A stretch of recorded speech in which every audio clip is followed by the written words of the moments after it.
હરિયાણામાં વિધાનસભાની 90 બેઠક પર 9 વાગ્યા સુધીમાં 9.53% મતદાન નોંધાયું છે। સૌથી વધુ જીંદ જિલ્લામાં 12.71%, તો લાડવા બેઠક પર 2 કલાકમાં 15% મતદાન થયું છે। ભિવાની જિલ્લામાં 9.72%, ફરીદાબાદમાં 8.82%, ફતેહબાદમાં 11.81%, હિસારમાં 8.49%, કરનાલમાં 11.10% મતદાન 2 કલાકમાં નોંધાયું। केंद्रीय मंत्री मनोहरलाल खट्टरे सौथी पहला करनालમાં मतदान કર્યું, તો દુષ્યંત ચૌટાલાએ પણ પરિવાર સાથે મતાધિકારનો ઉપયોગ કર્યો, જ્યારે ગુજરાતના રાજ્યપાલ આચાર્ય દેવવ્રતે પણ મતાધિકારનો ઉપયોગ કર્યો।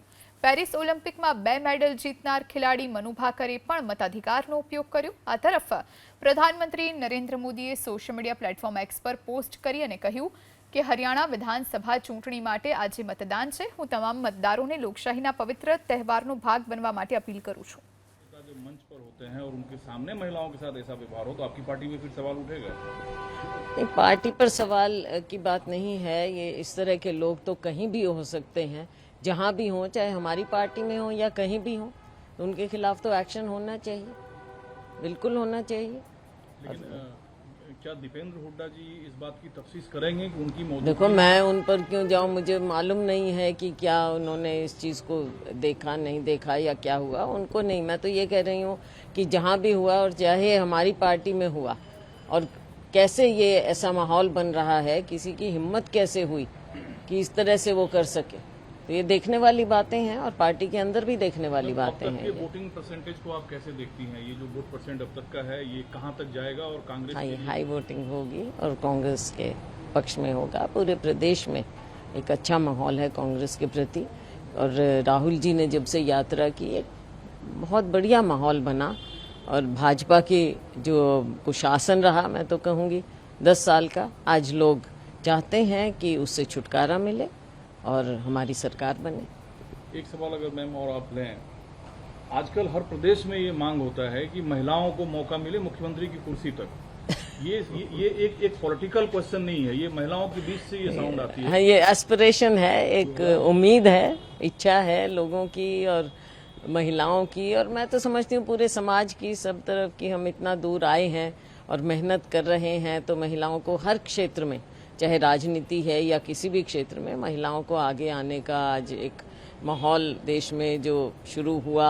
जैसे राजीव जी पंचायती राज सिस्टम लेकर आए, उसके तहत बहुत सी महिलाएं आगे आई हैं, और हम देख रहे हैं कि महिलाओं का नेतृत्व भी बढ़ रहा है।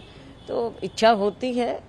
आप बहुत नरमी से बहुत कोई भी बात कहती हैं, मतलब हरियाणा में जिस तरीके से ताल ठोक के दावा किया जाता है वैसा आप करती नहीं है, जबकि 20 साल एक्टिव पॉलिटिक्स नहीं, 35 से ज्यादा एक्टिव पॉलिटिक्स का एरा रहा है, फिर भी आप खामोश रहती हैं, हंसती रहती हैं, बिना मांगे क्या मिलता है? देखो, मेहनत और काम में विश्वास रखते हैं, जमीन पर काम करते हैं, पार्टी के सच्चे सिपाही हैं, वो अपने काम की तरफ से पूरी तरह से आश्वस्त हैं। अपने जिस गति से आदरणीय प्रधानमंत्री जी ने और हमारी डबल इंजन की सरकार ने पिछले 10 वर्षों में मजबूती से काम किया है, आने वाले समय के अंदर भी हम हरियाणा प्रदेश को तीव्र गति से आगे विकास में मामले में बढ़ाने का काम करेंगे।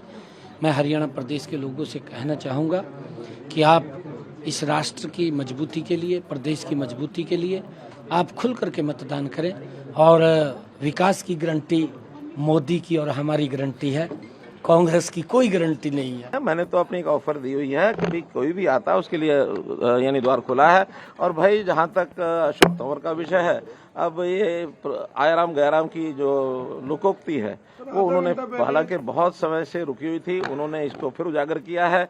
और ये जो कुछ किया है, इसके पीछे की कहानी क्या है, अनुमान लगाए जा सकते हैं, कुछ निश्चित नहीं कहा जा सकता।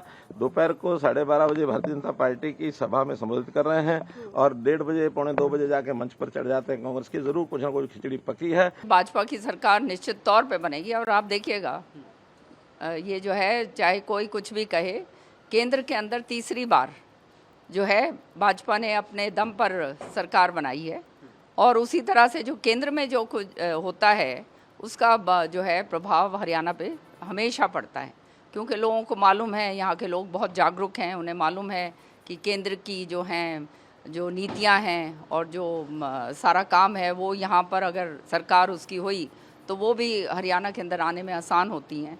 तो जनता जो है बहुत जागरूक है हरियाणा की। हमारे सारे बड़े बुजुर्गों से, नौजवान साथियों से, मातृशक्ति से एक विनती करता हूँ, बाहर आइए, वोट कीजिए।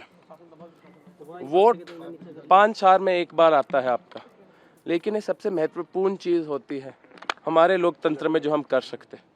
मेरी विनती आपसे है, आप कांग्रेस पार्टी के लिए वोट दीजिए, विकास के लिए वोट दीजिए, न्याय के लिए वोट दीजिए, सफाई और सुरक्षा के लिए वोट दीजिए।